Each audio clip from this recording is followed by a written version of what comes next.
Hello everyone, हम पढ़ रहे हैं तमिलनाडु बोर्ड की 11th हिस्ट्री की बुक और ये है इसका लेसन नंबर 2 और यहाँ से इम्पॉर्टेंट लेसन शुरू होता है। हमने जो लेसन नंबर 1 था उसमें एक ओवरव्यू देख लिया था, तो अब लेसन 2 है pre historic India and the Harappan culture. तो इस बुक में दिया हुआ है कि हिस्ट्री जो है ह्यूमन सेटलमेंट्स की वो कैसे शुरू होती है। वो प्री हिस्टोरिकल टाइम से शुरू होती है और वो टाइम है जिसका हमारे पास कोई रिटन एविडेंसेस, कोई रिटन रिकॉर्ड्स हमारे पास नहीं मिलते हैं। हमने हिस्ट्री को रिकंस्ट्रक्ट किया कैसे, खोज के कुछ आर्कियोलॉजिकल एविडेंसेस हमें मिले, जैसे पॉटरी हमें मिली, जो स्टोन के टूल्स मिले, फिर हमने रिक्रिएट किया कि शायद ऐसा हुआ होगा, प्री हिस्टोरिक जो लोग होते होंगे वो शायद ऐसे रहते होंगे।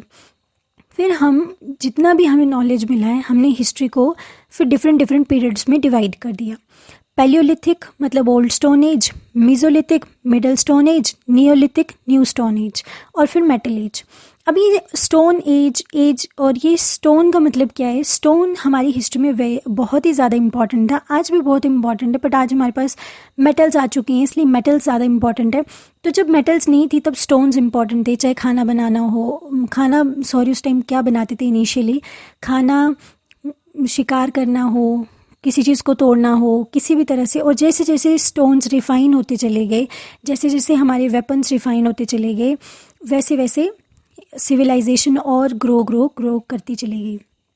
तो ये जो पीरियड था, कोई भी पीरियड है ना, चाहे पैलियोलिथिक पीरियड है, मेसोलिथिक पीरियड है, ये यूनिफॉर्म नहीं है। इंडियन सब कॉन्टिनेंट में या वर्ल्ड में कहीं भी देख लीजिए, ये अलग अलग टाइम पे अलग अलग है। अब खुद इसमें लॉजिक लगाइए कि कोई टाइम थोड़ी है कि हाँ जी यहाँ तक है, लोग बड़े बड़े पत्थरों का इस्तेमाल करेंगे, फिर एक टाइम के बाद सारे लोग चेंज होके छोटे छोटे पत्थरों का इस्तेमाल करना शुरू कर देंगे या रिफाइंड टूल्स का इस्तेमाल करना शुरू कर देंगे। वो पॉसिबल बिल्कुल भी नहीं है। तो ये एक ट्रांजिशन पीरियड है, धीरे धीरे होता गया। पर मोस्टली जब हमें मेजर तौर पे बदलाव देखने लग पड़े तो हमने क्या बोल दिया कि अब ये लोग मतलब इसमें शिफ्ट हो गया। जैसे आज हम जब तक जियो मार्केट में नहीं आया था तब तक हम इस एज को एक इंटरनेट की एज नहीं बोल सकते, लेकिन आज हम बोलते हैं कि इंटरनेट ऑलमोस्ट सभी लोगों के पास है, न्यू गैजेट्स हैं। तो आज टेक्नोलॉजी इस लेवल पे वो 90s में नहीं थी। तो अगर किसी को इवेल्युएट करना हो तो हम एक पर्टिकुलर टाइम नहीं देख सकते कि 2000 इतने में लोग चेंज हो गए, नहीं। It's a gradual transition, right. तो हमने क्या किया, हमें जो भी आर्कियोलॉजिकल एविडेंसेस मिले थे हमने उसकी करवाई रेडियो कार्बन डेटिंग होती है या डेंड्रोक्रोनोलॉजी होती है। हमने ये तरीके इस्तेमाल किए। हमने देखा कि जो भी मेटल हमें मिला है, जो भी मैटर है, उसमें से कितना कार्बन लॉस हुआ है, तो विद रिस्पेक्ट टू हमने निकाल के उसकी कार्बन डेटिंग करके पता लगा ली कि ये इस टाइम का है। और फिर हमने धीरे धीरे बहुत सारा डाटा इकट्ठा किया और फिर हमने हिस्ट्री में अलग अलग पीरियड्स में हिस्टोरिकल टाइम को डिवाइड कर दिया। हमने पेड़ों को देखना हो तो कैसे देखते हैं, जो ट्रीज़ के रिंग्स होते हैं ना, उन्हें रिंग्स गिन के कि कितने साल पुराना होगा। तो हमने चीज़ों को ऑब्जर्व किया, नेचर को पढ़ा और फिर हमने उस हिसाब से चीज़ों को ऑब्जर्व किया। तो बुक में सबसे पहले पैलियोलिथिक एज के बारे में दिया हुआ है। पैलियोलिथिक मतलब ओल्ड स्टोन एज। तो ओल्ड स्टोन एज की देखिए जो भी साइट्स हैं ना, जो भी एजेस हैं, उसमें सबसे इम्पॉर्टेंट है कि मेजर तौर पे क्या क्या होता था और साइट्स। जैसे पैलियोलिथिक एज की बात करते हैं, ओल्ड स्टोन एज लगभग 10,000 साल से पहले, हमें नहीं पता, ये मेजर पोर्शन है। जब से धरती शुरू हुई तब से 10,000 साल तक क्या हुआ था, मतलब ज़ीरो से जो 10,000 BC तक, 10,000 साल पहले, ज़ीरो से 10,000 साल पहले तक क्या हो रहा था हमें नहीं पता। लोग हंटर्स गैदरर्स की तरह घूम रहे थे। जो भी साइट्स हमें मिली हैं वो मिली हैं नदी के बिल्कुल पास, जहाँ पे वाटर प्रोवाइडेड है। तो वहाँ के सबसे पास तो हम पैलियोलिथिक पीपल जो होते थे इंडियन सब कॉन्टिनेंट में या कहीं भी, वो अलग अलग जगह पे स्कैटर थे। हमें बहुत रेयरली है कि कोई हट मिला है, कुछ नहीं मिला। हमें मिला है कि लोग गुफा में कहीं रहते थे और हंटर्स थे, गैदरर्स थे, बस किसी भी तरह से शिकार करते थे और अपना जीवन जैसे मर्जी वैसे गुजार रहे थे। तो ये जो ओल्ड स्टोन एज है, इसमें मैंने कहा था ना सबसे इम्पॉर्टेंट चीज़ है कि साइट्स, कोई भी एज है उसमें साइट्स कौन से हैं। तो हम साइट्स देखते हैं मैप के थ्रू। देखिए सबसे पहले जो पैलियोलिथिक साइट है उसमें सबसे पहले है सोन वैली। ये कहाँ पर, ये नॉर्थ वेस्ट में, ये देखिए ये इसकी लोकेशन। पटवार प्लेट्यू, ये रहा शिवालिक हिल्स, ये रही भीमबेटका, वेरी इंपॉर्टेंट साइट। कहाँ है? मध्य प्रदेश में। भीमबेटका केव्स में पैलियोलिथिक और मतलब धीरे धीरे हमें बहुत सारी इसमें पेंटिंग्स मिली हैं, बहुत सारी अलग अलग तरह की आकृतियाँ मिली हैं, जिसको हमने बहुत ज़्यादा इवैल्यूएट करके उस टाइम के लोगों के कल्चर, उस टाइम के लोगों के रहन सहन के बारे में पता किया है। फिर ये आ गया आदमगढ़ हिल्स। आदमगढ़ हिल्स ये कहाँ पड़ती है? ये नर्मदा रिवर फ्लो करती है यहाँ से, तो हम इसे नर्मदा वैली बोलते हैं। फिर आ गया Kurnool. This is very important palaeolithic site, Andhra Pradesh में है, ये देखिए प्रेजेंट है आंध्र प्रदेश में। और इसके बाद आ गया आदि रम्मा पक्कम, ये पड़ता है चेन्नई। ये सदन नेम्स हैं। आदि रम्मा पक्कम ये पड़ता है चेन्नई में। तो हमने जैसे बात करी कि ओल्ड स्टोन एज में लोग कैसे होते थे, हंटिंग करते थे, गैदरिंग करते थे, कुछ भी प्लांट्स मिल गया, पर ये धीरे धीरे उन्होंने ये नॉलेज डेवलप कर लिया था कि कौन से प्लांट्स खाने हैं, कौन से नहीं खाने हैं। तो धीरे धीरे मतलब लोगों का जो दिमाग था वो अब डेवलप कर रहा था। इसके बाद धीरे धीरे उन्होंने स्टोन टूल्स का इस्तेमाल करना शुरू किया। पहले बड़े बड़े पत्थरों का इस्तेमाल किया होगा, फिर किसी दिन वो टूट गया होगा पत्थर, तो उससे देखा होगा कि अरे ये तो टूट गया, तो ये तो नुकीला है। फिर धीरे धीरे जैसे जैसे दिमाग का डेवलप होना शुरू हो गया, फिर उन्हें हार्ड रॉक से देखा कि एक क्वार्ट्जाइट नाम का जो रॉक है, ये इसका स्टोन कुछ अलग तरह का है। फिर उन्हें बड़े पत्थरों को जो रिवर ट्रेसेस पे थे उनको कैसे छोटों में किया होगा। मतलब धीरे धीरे दिमाग का जो डेवलपमेंट था वो होना शुरू हो गया। तो हमें एक्चुअली बहुत ही कम नॉलेज है, क्योंकि कुछ रिटन एविडेंसेस नहीं है, कुछ आर्कियोलॉजिकल एविडेंसेस भी नहीं है। बाद की जनरेशन्स के या बाद के कल्चर्स के हमें कुछ आर्कियोलॉजिकल एविडेंसेस भी मिलते हैं, पर पहले तो हम ये सोच ही सकते हैं कि उस टाइम पे दिमाग ज़्यादा था नहीं, और फिर हम ऐसे हंटर्स और गैदरर्स की तरह घूमते थे। फिर धीरे धीरे दिमाग डेवलप होना शुरू होगा, और फिर हम धीरे धीरे क्या करेंगे, चीज़ों को, एनिमल्स को डोमेस्टिकेट करना शुरू करेंगे। But most important palaeolithic site is Bhimbetka and Kurnool in Andhra Pradesh. अब ये कब तक की बात है? ये है 10,000 BC की। मतलब जो हम ज़ीरो बोलते हैं ना, जैसे आज 2023 चल रहा है, तो जब ज़ीरो होगा उससे 10,000 साल पहले पैलियोलिथिक एज होती है ऑलमोस्ट ख़त्म। फिर हम मानते हैं कि इसके बाद शुरू होती है मेसोलिथिक एज। मेसोलिथिक एज जो थी वो एक ट्रांजिशन वाला फेज़ था। ट्रांजिशन किसके बीच में? पैलियोलिथिक एज और नियोलिथिक एज के बीच में। पैलियोलिथिक मतलब बिल्कुल ही पुराने लोग, नियोलिथिक मतलब जो नए लोग थे। अब वो थोड़ा थोड़ा चीज़ों का इस्तेमाल करना सीख रहे थे, वो डोमेस्टिकेट कर रहे थे एनिमल्स को। तो बेसिकली ये जो ट्रांजिशन फेज है जिसे हम मेसोलिथिक एज बोलते हैं, ये कब से कब तक था? 10,000 BC से 6,000 BC तक। ये एक ट्रांजिशन फेज़ है, और इसमें सबसे इम्पॉर्टेंट जो हमें चीज़ें मिलती हैं, रिमेन्स मिलते हैं, वो हमें कहाँ से मिलते हैं? आदमगढ़ है मध्य प्रदेश में, ये देखिए इसकी लोकेशन है। कुछ राजस्थान के पार्ट्स, और एक साइट इसकी गुजरात में भी मिलती है, ये वाली साइट।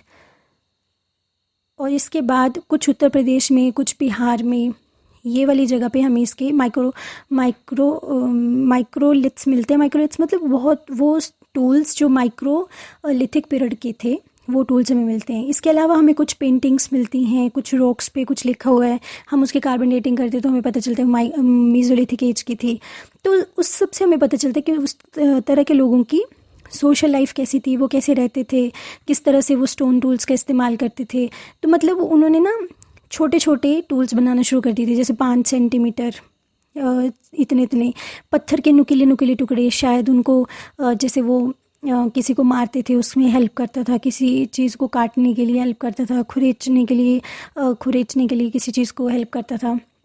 लोगों का दिमाग जैसे धीरे धीरे डेवलप हो गया, अब वो बड़े लोगों का, बड़े एनिमल्स का हंटिंग करना शुरू कर दिया था उन्होंने।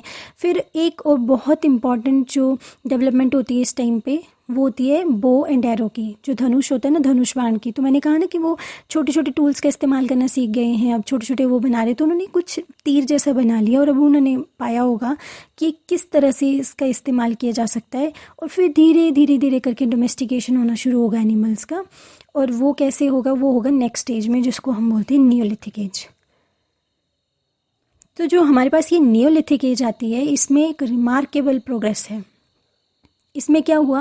अब ये 6,000 BC से शुरू हुआ। इस टाइम पे एक्चुअली नेचर में भी बहुत सारे चेंजेस होना शुरू हो गए थे। एक आइस एज जहाँ पे बर्फ़ ही बर्फ़ पड़ी हुई थी। अब थोड़ा थोड़ा धीरे धीरे प्लैनेट जो था वो वार्म हो रहा था। तो प्लैनेट वार्म होगा तो एनवायरनमेंट अच्छा हो जाएगा वहाँ का, और धीरे धीरे लोग अलग अलग जगह पे गुफाओं से बाहर आके, बिना आग के, या अलग अलग तरह से रहना शुरू कर देंगे।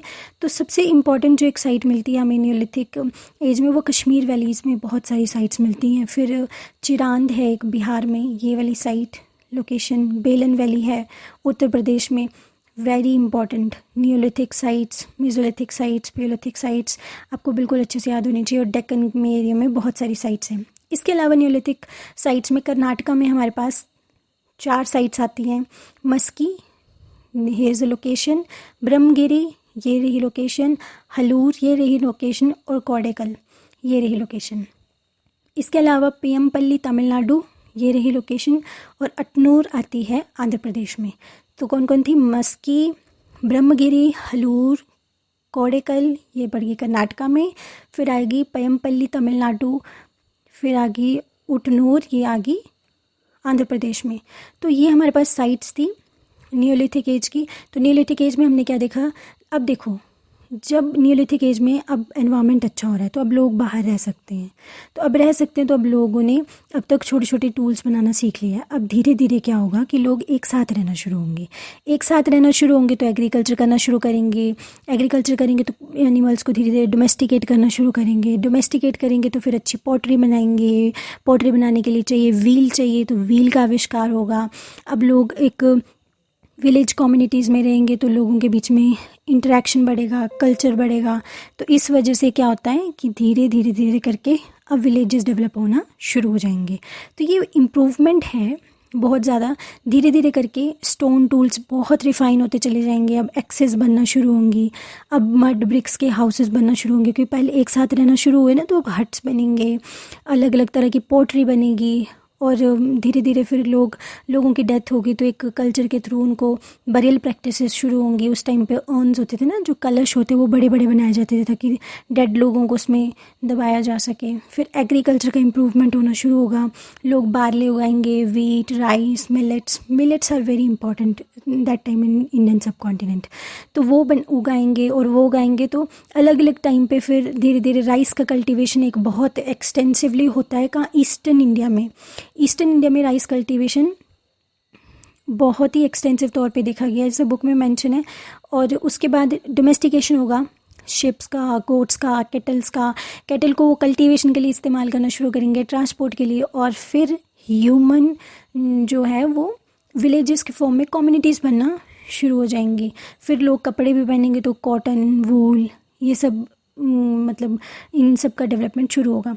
इस सब के बाद शुरू होगी मेटल एज।